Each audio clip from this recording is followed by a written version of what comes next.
স্বয়ং কৃষ্ণের নাই কোনো গোচারণ লীলা, স্বয়ং রাধার নাই কোনো বিরাহ জ্বালা। যিনি কৃষ্ণ তিনি গরু চড়াননি। তাহলে গরুগুলো কারা? এগুলো বিষয়।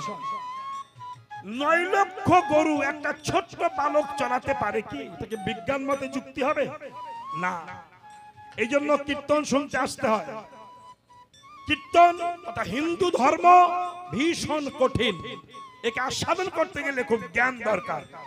বলছেন নব লক্ষ গো পালন করতে কৃষ্ণ। নব মানে নূতন, লক্ষ মানে দিব্য চক্ষু প্রস্ফুটিত হওয়া, গো মানে পৃথিবী, আর পালন মানে প্রতিপালন করা।